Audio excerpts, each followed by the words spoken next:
오늘 제 5강 소유에서 존재로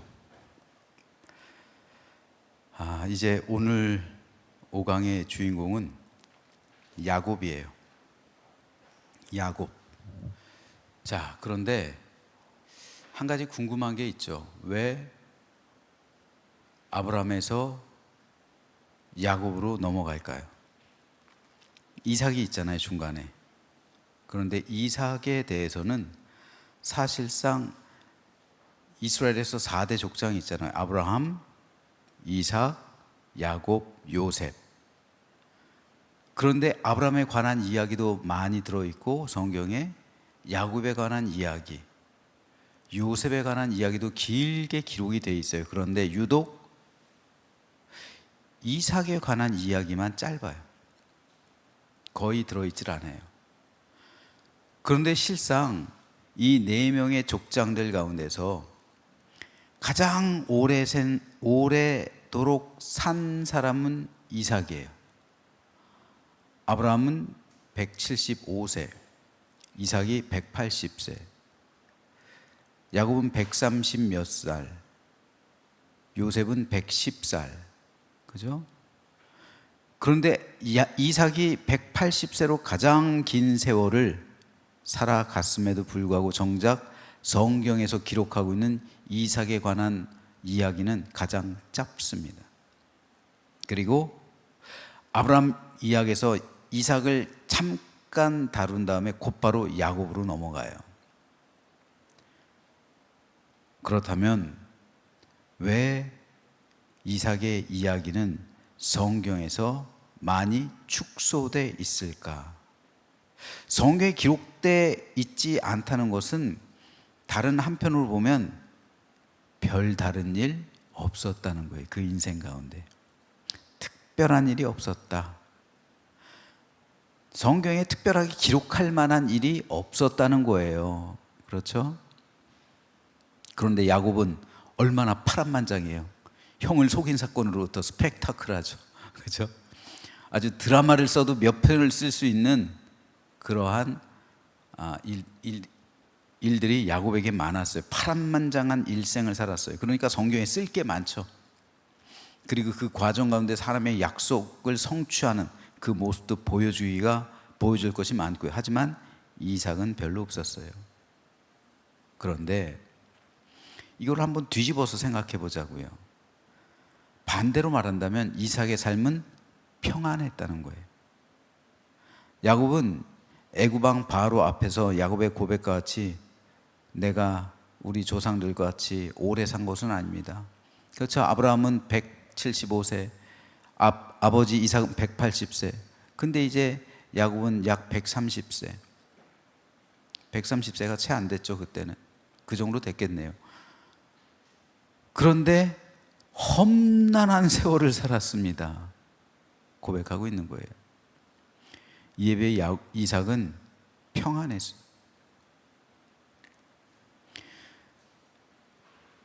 그런데 여러분 한번 생각해 보세요.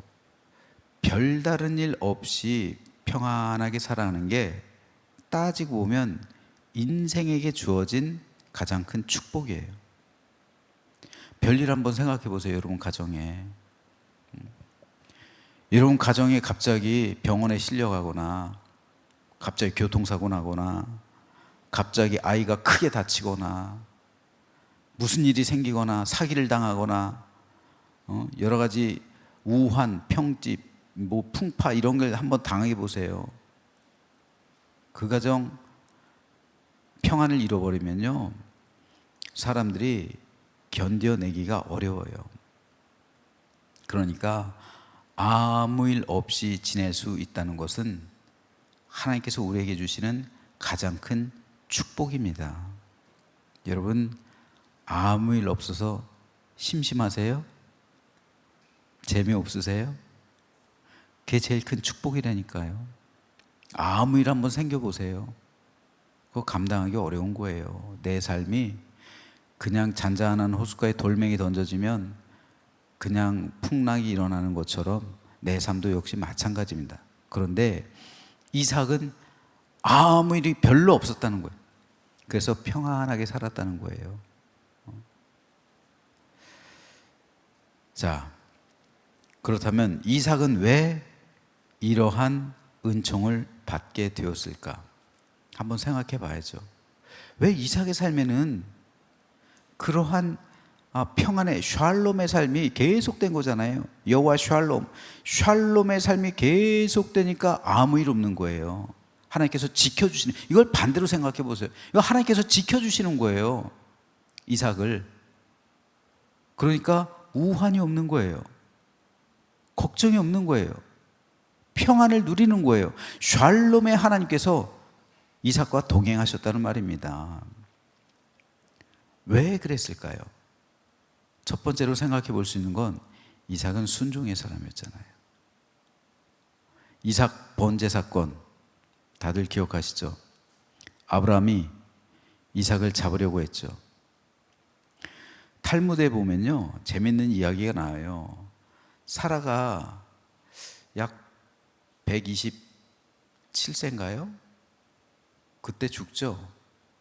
아브라함은 175세를 사는데 상당히 일찍 죽잖아요. 왜 죽었을까? 탈무드에서는 아브라함이 자기 몰래 벌인 짓을 뒤늦게 알아가지고 스트레스 때문에 죽었대요. 이놈의 영감쟁이가 이삭을 죽이려고 해? 그걸 뒤늦게 알아가지고 스트레스 받아가지고 화병으로 죽었대요. 탈무드에 써 있는 거니까 뭐 유대인들이 그렇게 해석을 하더라, 그런 말이에요. 사라가 조금 일찍 죽은 거 가지고. 그런데 제가 말하고 싶은 거는요, 아브라함의 믿음도 대단한 것이지만 이삭의 순종은 더 큰 믿음이에요. 이때 아브라함의 나이가 몇 살이에요? 114세잖아요. 그렇죠? 117세. 117세고 이삭이 17살이에요. 그럼 17살이면 아버지가 117세 노인이 너 누워 한다고 눕고, 너 잡을 거야, 내가. 너 하나님이 살려주실 거야 하고서 칼을 든다고 하면 여러분은 아멘 하면서 이렇게 있겠어요? 우리 아빠 치매 들렸네, 치매 걸렸네 하면서 미쳤냐고 하면서 뛰어내려가겠죠. 그게 정상적인 사람의 모습이잖아요. 17살 먹은 그 사람이, 그 젊디 젊은 사람이 어떻게 117세 노인을 감당하지 못하겠어요? 저는 아브라함의 믿음보다 이삭의 순종이 더 위대한 것 같아요. 이삭은 순종의 사람이었어요. 아브라함이 이삭에게 말을 했겠죠. 하나님께서 이렇게 말씀하셨다. 그것에 대해서 아멘으로 화답하니까 이삭이 자신을 맡길 수 있었던 거예요. 그리고 창세기 24장 63절에 보면요, 한번 띄워줘 보실래요? 창세기 24장 63절에 보면 이런 말이 나와요. 이제 아브라함의 종이 밧단 아람으로 이삭의 아내를 구하러 가잖아요. 리브가. 그리고 리브가를 데리고 오는 거예요. 리브가를 데리고 오는데 이제 드디어 가나안 땅에 도착했어요. 그리고 이삭 가까이 가는데 이삭이 저녁 무렵에 어떻게 하고 있었냐면은 들에 나가서 묵상을 하고 있었다. 그죠? 이삭이 저물 때 들에 나가 묵상을 하는 거예요. 하나님을 묵상한다는 거죠, 하나님을. 이삭은 순종의 사람이기도 했고요. 순종하기 위해서 이삭의 습관은 저녁 무렵 뜨거울 때를 피해서 선선할 때 나가서 자연 가운데 하나님을 묵상했다라는 거예요. 묵상하다가 눈을 들어서 돌아오고 있는 일행을 본 거예요. 그래서 리브가를 만난 거예요. 즉 이삭은 기도로 아내를 얻은 거예요. 물론 준비한 건 아브라함과 그 종이지만 기도 가운데 역사하시는 그 하나님의 응답을 받은 거예요. 이삭은 기도의 사람이었다는 거죠. 순종의 사람, 기도의 사람. 그리고 또 한 가지요. 이 기도의 사람임을 확증해 줄 수 있는 게 창세기 25장 21절, 25장 21절을 보면요, 리브가가 사라처럼 불임해요. 애가 없어요. 이삭이 그의 아내가 임신하지 못함으로 그를 위하여 여호와께 간구하매 여호와께서 그의 간구를 들으셨으므로 그의 아내 리브가가 임신하였다. 이삭은 기도의 사람이었다는 거예요. 똑같은 사건이 있는데 아브라함은 어떻게 해요? 첩을 얻잖아요. 야곱도 어떻게 해요? 첩을 얻잖아요. 그렇죠? 라헬이 임신하지 못하니까 첩을 주잖아요. 그 몸종을. 그래서 거기서 아기를 낳잖아요. 그런데 이삭은요, 리브가가 애를 못 낳으니까 첩을 얻어요? 아니잖아요. 기도하잖아요. 여호와께 기도했다. 간구했다. 간청했다는 거죠. 이게 다른 거예요. 이삭은 기도의 사람이었다. 또 한 가지요. 창세기 26장 33절에 보면 이것이 어떤 말씀이냐면요, 이삭이 그쪽 지역의 이제 최남단이죠. 근데 아비멜렉이란 이 왕이 그리고 그 종들이 자꾸 이삭이 파놓은 우물을 뺏는 거예요. 그 당시 우물은 마을당 하나 있으면 잘 있는 거예요. 굉장히 깊이 파야 돼요. 50m 이상을 파야 돼요. 근데 그 당시 기술력으로 어떻게 50m 이상을 파내려가요? 그것도 커다란 이 우물을요. 굉장히 힘든 과정입니다. 그런데 팔 때마다 우물이 나왔는데 다 뺏기는 거예요. 그 지역 사람들한테. 이삭은 소수잖아요. 그러니까 뺏기면 다른 데 가서 또 파고, 그것도 뺏으면 다른 데 가서 또 파고, 그것도 뺏기면 또 다른 데서 파고, 무려 17번을 그렇게 하는 거예요. 그런데 마지막으로 이제 아비멜렉이 와서 약조를 맺는 거야. 야, 너는 내가 보니까 하나님이 함께 하시는 사람이야. 파는 곳마다 우물이 나오네. 너 세력이 강해질 것 같으니까 우리랑 아예 약조를 하자. 이곳 이상 넘어오지 마라. 우리도 이곳 이상 넘어가지 않겠다. 그런 약조를 맺죠. 그리고 나서 약조를 맺은 후 우물을 팠어요. 그랬더니 그곳에서 또 물이 나와요. 그래서 그것을 세바라는 이름을 붙여요. 그러므로 그 성읍 이름이 오늘까지 부엘세바라 불렸어요. 그러니까 부엘세바는 이삭이 붙여준 이름이에요. 부엘세바는. 즉 이삭은 화평의 사람이라는 거. 화평의 사람. 그러니까 이삭은 순종의 사람, 기도의 사람, 화평의 사람. 그러니까 그의 삶 가운데 샬롬이 임하겠어요? 임하지 않겠어요? 당연히 샬롬이 임하는 거예요. 그래서 이삭은 180세까지 살면서 하나님의 은총과 복을 누리며 그렇게 별 탈 없이 살아간 거예요. 그러므로 오늘 우리가 사실 지향해야 하는 삶은 이삭과 같은 삶이에요. 이삭과 같은 삶. 이 험난한 세상 얼마나 많은 문제들이 있습니까? 많은 일들이 각 가정 가운데서 살아가는 삶의 환경 가운데서 벌어지고 있잖아요. 그러므로 이삭과 같은 하나님의 놀라우신 샬롬의 은총이 저와 여러분들의 모든 삶과 건강, 가정과 일터, 사업과 살아가는 삶의 현장 가운데 함께 하시기를 주님의 이름으로 축복합니다. 자, 그래서 곧바로 야곱으로 넘어간 거예요. 근데 이 야곱은 아버지 이삭과는 정반대로 아주 파란만장한 삶을 살았어요. 쉽게 말해서 욕심이 많아요. 야곱은 욕심이 많은 인물이에요. 얼마나 욕심이 많은지, 같이 쌍둥이에서 태어났잖아요. 쌍둥이잖아요. 근데 여러분, 쌍둥이인데 우리는 먼저 나온 아이를 형이라고 이름 짓잖아요. 형이라고 부르잖아요. 근데 원래는 나중에 나온 아이가 더 형이래네요. 걔가 먼저 수정이 돼서 안쪽에 있는 거래요. 그런 말이 있어요. 어쨌든 거의 동시에 몇 초 차이, 몇 분 차이 안 나고서 나왔는데 그 몇 분 차이로 누구는 형이 되고 누구는 동생이 되어버리는 이 안타까운 현실. 이게 왜 중요하냐면요, 당시에 장자가 갖는 축복권은 엄청난 거예요. 우리나라는 조선시대 때 옛날에 장자한테 다 줬어요. 그죠? 장남한테 모든 유산 다 물려줬어요. 우리나라는 조상신 때문에 제사를 지내니까. 형제들한테는 안 줬어요. 장남한테 다 줬지. 이스라엘은 그 정도는 아니라도 2배의 축복을 줬어요. 최소한 2배의 축복, 2배의 몫을 받은 거예요. 그래서 이스라엘 12지파 장자가 누구예요? 르우벤인데, 르우벤은 장자의 지위를 박탈받잖아요. 소모 비라와 동침을 해서.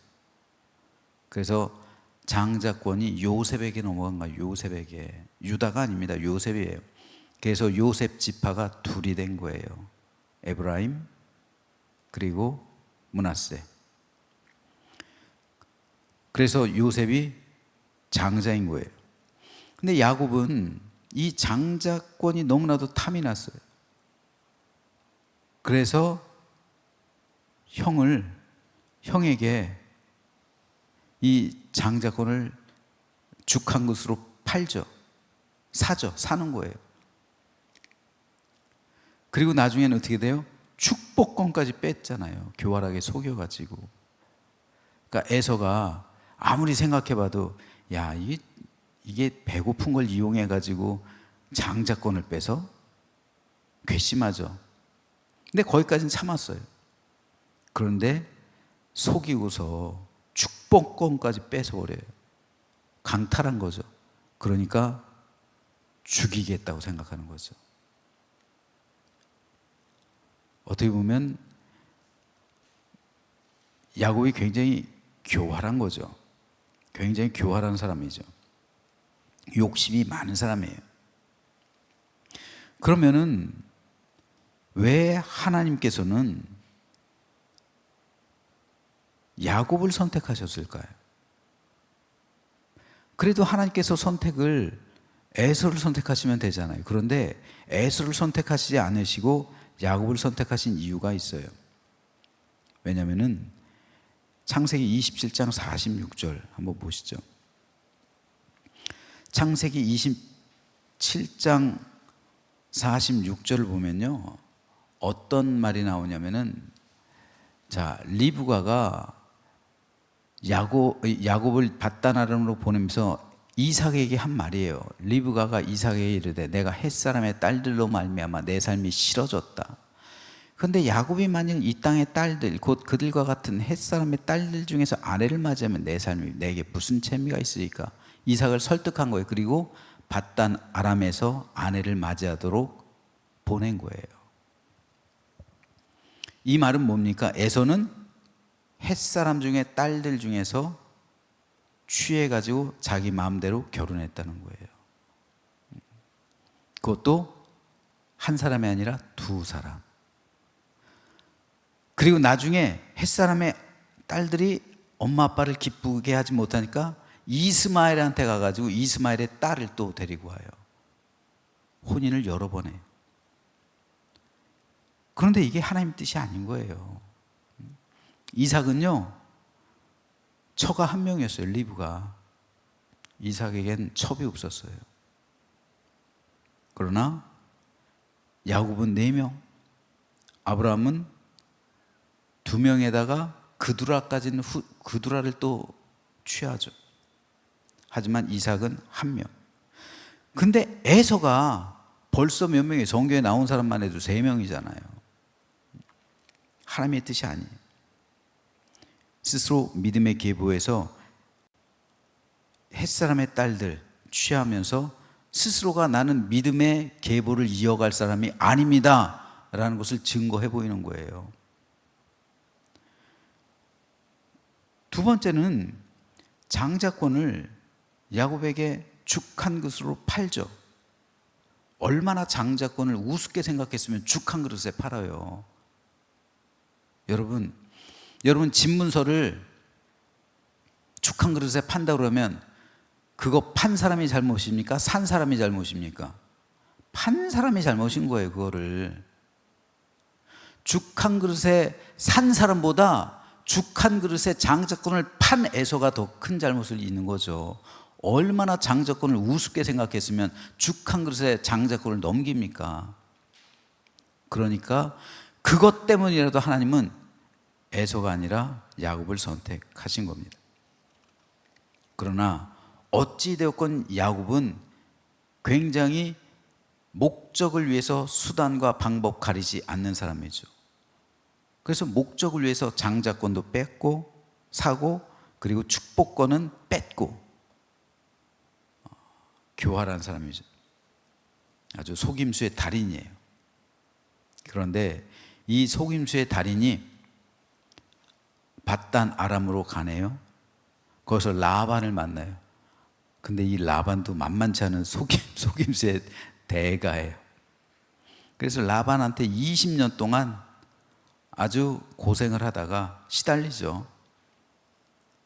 그리고 다시 돌아오게 되죠. 그런데 돌아오다 보니까 이제 형 에서가 두려운 거예요. 분명히 형이 나를 죽인다고 그랬는데 나 20년 만에 만나서 죽이면 어떡하지? 그의 세력은 강하고 우리는 달랑 연약한 처자식들, 짐승들밖에 없는데 우리는 어떡하지? 하면서 이제 야복강가에서 하나님의 사자와 만나서 씨름한 거예요. 그 과정 가운데 환도뼈가 부러지죠. 그리고 하나님께서는 그에게 이스라엘이라는 새 이름을 주십니다. 그리고 이때부터 야곱은 이스라엘이 되어서 전혀 다른 인생을 살아가게 되는 거예요. 그래서 그곳 이름을 브니엘, 즉 하나님의 얼굴로 바꿉니다. 그리고 야곱이 브니엘을 지날 때 해가 돋았다라고 기록하고 있죠. 새 존재 출발, 새 역사의 시작이 브니엘이었던 거예요. 그리고 야곱은 떠오르는 햇살을 맞이하면서 새로운 인생을 살아가게 된 겁니다. 자, 중요한 것은 속임수로 살아왔어요. 그런데 그 속임수, 그리고 소유욕, 그 안에 있던 탐심과 탐욕, 이것이 깨지는 순간 야곱은 이스라엘로 불리는 거예요. 그리고 그가 머물렀던 장소인 야복강이 브니엘이란 이름을 갖게 되는 겁니다. 이로써 야곱은 하나의 민족으로 거듭나는, 그래서 하나님께서 훈련과 연단 과정을 통해서 야곱을 이스라엘이라는 한 민족의 아버지가 되게 하셨던 겁니다. 그리고 야곱이 이렇게 변하게 되었을 때 에서와 화해하게 되죠. 사실 우리는 기도할 때 그 사람이 좀 변했으면 하고 기도할 때가 많아요. 이 사람이 자기 잘못을 깨달아서 변화되길 원합니다. 저 사람이 변화되길 원합니다. 그런데 내가 변하면 그 사람도 변해요. 야곱이 변하니까 에서가 변하잖아요. 만약 야곱이 변하지 않았다면 에서도 변하지 않았을 겁니다. 그래서 형제간에 칼부림 사건이 있었을지도 몰라요. 하지만 결국 하나님께서 하신 사건은 야곱을 변화시키는 과정이었다. 20년 동안 야곱은 변화됐던 거예요. 변화. 그리고 이것이 훈련입니다. 지금도 마찬가지예요. 사역자들, 또 평신도 리더들, 가장 중요한 것이 이 변화입니다. 이 변화됨으로써 야곱이 한 이스라엘이 되었던 것처럼, 그리고 오늘 우리 역시 변화될 때 비로소 하나님의 은혜의 역사가 시작되고 모든 것이 화해하게 된다는 것을 알 수가 있습니다. 자, 결국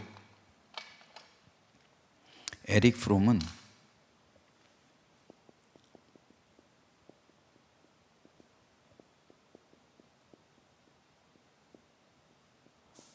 소유냐 존재냐라는 책을 썼어요.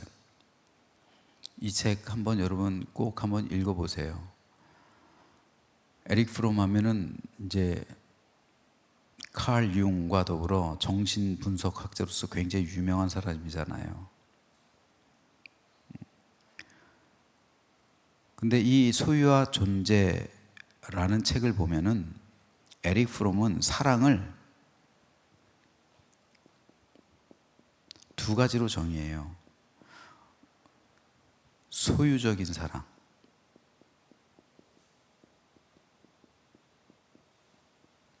존재적인 사랑.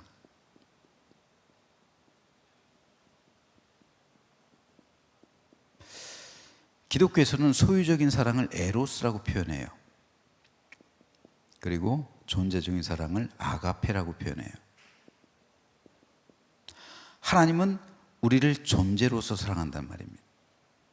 근데 소유로서 사랑하는 사랑이 대표적으로 에로스가 있는 거예요.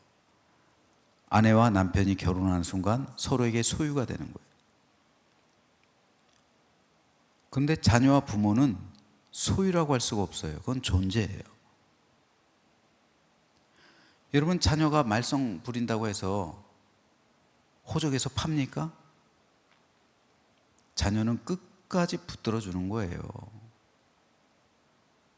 이게 존재적인 사랑이에요. 하지만 부부는 안 그래요. 부부가 말썽 피우고 예를 들어서 바람 피고 그러면은 어떻게 돼요? 깨지잖아요. 소유이기 때문에 그래서 사랑을 소유하는 거예요. 소유적인 형태의 사랑이에요. 그 사랑은 나만의 것이어야 돼요.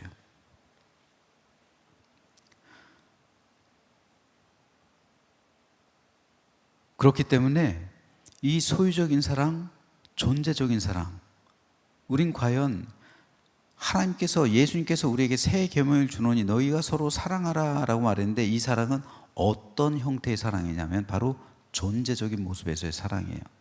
성도 개인 개인을 존재 자체로 소중히 여기라는 그 말입니다. 피에르 로티의 늙은 죄수의 사랑, 제가 언젠가 한번 말씀드린 적이 있는데요. 늙은 죄수가 있었어요. 젊은 시절에 죄를 지어서 교도소에서 한평생을 살았어요.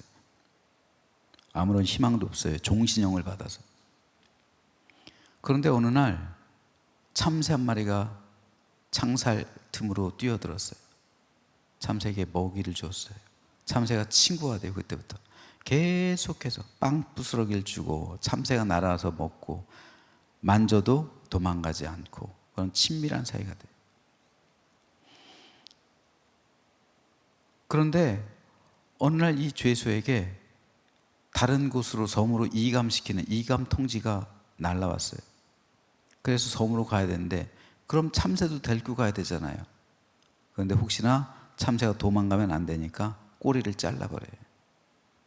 그래서 자기랑만 같이 있으려고. 그래서 얇은 철사 같은 걸로 조롱을 하나 만들어요. 그래서 배를 타는데 죄수들이 이감하는 과정 가운데서 폭동이 일어나요. 그래서 이리저리 막 밀치고 하다 보니까 조롱이 깨져버려요. 참새는 푸드득 날아가고 배는 바다 위로 가는데 바다에 빠져요. 그래서 저 참새 살려달라고 외치는데 누가 참새한테 신경을 써요? 간수들이 그 얘기를 하는 거예요. 아, 그 죄수 안 됐다. 우리가 카나리아 한 마리라도 사주자. 다른 간수가 말해요. 소용없는 짓이야. 그 늙은 죄수한테는 카나리아가 중요한 게 아니라 그 새가 중요한 거야. 그 참새. 참새는 우리가 볼 때는 예수님의 말씀처럼 두 아사리온에 팔리는 것이 아니냐, 한 아사리온에 팔리는 것이 아니냐. 값싼 새예요. 흔한 새예요. 그러나 그 노인에게 있어서는 자기의 모든 것이 존재란 말입니다. 존재. 이게 존재적인 사랑이에요. 근데 우리는 사람들을 사랑할 때 소유적인 사랑으로 사랑할 때가 많아요. 존재가 아니라. 바로 이 소유에서 존재로의 변화, 이것이 가장 큰 기적과 같은 은혜예요. 소유에서 존재로의 변화. 근데 이것은 꼭 사랑만이 아니라 우리 물질관도 마찬가지예요. 우리도 많은 물질을 소유하길 바라잖아요. 부자 되세요. 얼마 전에 TV 광고에서도, 그죠? 다 원하는 거예요, 부자 되는 건. 왜요? 부자 되면 좋잖아요. 많은 거 누리잖아요. 편안하게 살잖아요. 또 다른 사람이 무시하지도 못하잖아요. 다른 사람 위에 군림할 수 있잖아요. 부러움의 대상이 되잖아요. 많은 것을 가지고 있으면요.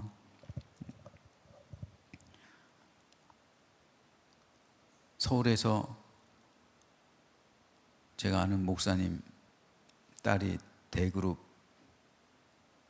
회장 비서였는데 점심 한 끼 80만 원짜리 먹는데요.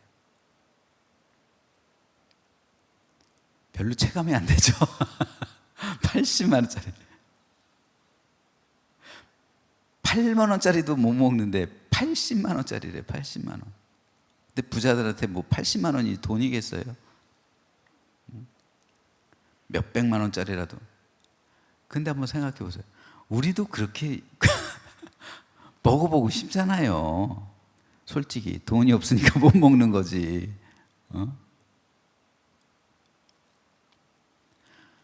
여러분, 사람들은 다 부자가 되길 바라는 거예요. 소유. 많은 것을 소유하길 바라는 거예요. 많은 것을. 그러면은 야곱은 이걸 위해 살아온 거예요. 결국 소유를 위해 많은 것을 소유하려고. 그러니까 형도 속이는 거예요. 아버지도 속여요. 형이랑 관계가 어떻든 상관하지 않아요. 일단 가지고 봐야 돼요. 여러분, 그 과정 가운데 라헬이란 여자도 있잖아요. 야곱의 사랑하는 아내. 라헬도 똑같아요. 드라빔을 훔쳐오잖아요. 드라빔은 장자권이에요. 장자권을 상징하는 그걸 훔쳐오잖아요. 드라빔들 다 훔쳐와요. 그러니까 그 드라빔 때문에 라반이 쫓아온 거예요. 그러니까 야곱이 누가 외삼촌의 그 드라빔 가져와서 내가 무슨 외삼촌 장자 임금을 내가 어떻게 할까봐. 근데 라헬은 그 계획이 있었던 거예요. 나중에 가면은 장자임을 증명하려고요. 똑같은 부창부수예요. 그 아버지의 그 딸이고요. 그런데 결국 어떻게 돼요? 야곱이 세겜에 딥나 사건 이후로, 디나 사건 이후로 그 모든 걸 다 묻어버리잖아요. 다 버리고 그 소유를, 그 욕심을, 그 탐욕을 다 묻어버리는 거예요. 묻어버리고 다시 한번 베델로 올라가는 거예요. 베델은 어떤 곳이요? 하나님을 만났던 곳. 10년 동안 올라가지 않고 있었거든요. 가나안 땅에 돌아와서. 이겁니다. 소유에서 존재로 변화되는 과정, 이거를 가장 잘 보여주고 있는 성경의 예가 야곱이에요. 하나님은 우리를 존재적으로 사랑하세요. 그죠? 우리를 소유로 사랑하는 게 아니에요. 근데 세상 신들은 이 소유를 약속해요. 그죠? 이 소유를 약속한단 말이에요. 바알신 다 소유를 약속하는 거예요. 세상에서의 물질, 풍요. 여러분 점 보는 거, 굿하는 거 다 이거예요. 다 제재초보. 그렇죠? 그런데 하나님께서는 소유의 하나님이 아니라 존재의 하나님이란 말이죠. 우리를 존재적으로 사랑하시는 하나님이기 때문에 존재 변화를 이끌어내시는 거예요. 그래서 소유에서 존재로 야곱을 그런 사람으로 만들어 가시는 거예요. 그러므로 기독교는 존재적인 사랑을 하는 그러한 종교지 소유적인 사랑을 하는 그런 종교가 아닙니다. 그렇기 때문에 오늘 우리의 삶은 하나님 앞에서 나는 존재죠. 하나님 앞에서 존재적인 사랑이 되는 그런 삶이고, 그럼 내가 존재로서 살아가야 되잖아, 하나님 앞에서. 근데 우리는 여전히 하나님 앞에서 소유적인 사람으로 살아가길 바라는 거예요. 그래서 하나님께 기도하는 게 전부 다 내 소유, 존재를 위해서 기도하는 게 아니라 소유를 위해서 기도한다니까, 우리 기도가. 그렇잖아요. 하나님 모두 이루어 주시고, 모두 풀어 주시고, 모두 해결해 주시고, 모두 주시고, 이것도 주시고 저것도 주시고, 결국 뭐예요? 소유. 하지만 존재를 위해서는 어떤 기도를 해야 될까요? 하나님, 내가 바뀌게 하옵소서. 내 삶이 변화되게 하옵소서. 내 성품, 그리고 하나님 보시기에 합당치 않은 나의 삶, 행동, 내 믿음 바뀌게 하옵소서. 성령 강림절이잖아요. 성령 강림절은 소유에서 존재로. 야곱이 바뀐 것처럼요. 야곱은 이 야복강가에서 성령 강림절을 맞이하고 있는지도 몰라요. 이것이 야곱에게 있어서 성령 강림절이에요.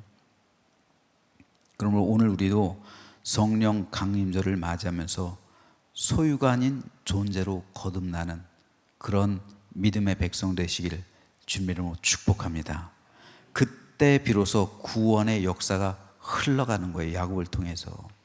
오늘 우리도 내가 소유적인 삶에서 존재적인 삶으로 변화되었을 때, 그때 비로소 나의 삶에 임하시는 하나님의 능력 가운데 구속사적인 은총이 흘러 넘치게 되는 것이고, 샬롬의 은혜 가운데 우리도 이삭과 같은 그런 삶을 살아가게 되는 겁니다.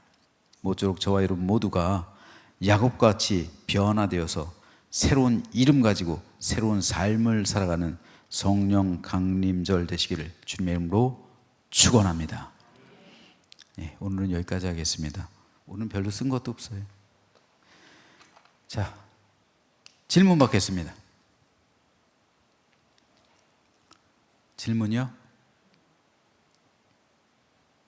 그냥 끝내면 아쉽지 않아요? 없습니까? 네. 없으시면 마칠까요? 네, 마치겠습니다. 기도하겠습니다.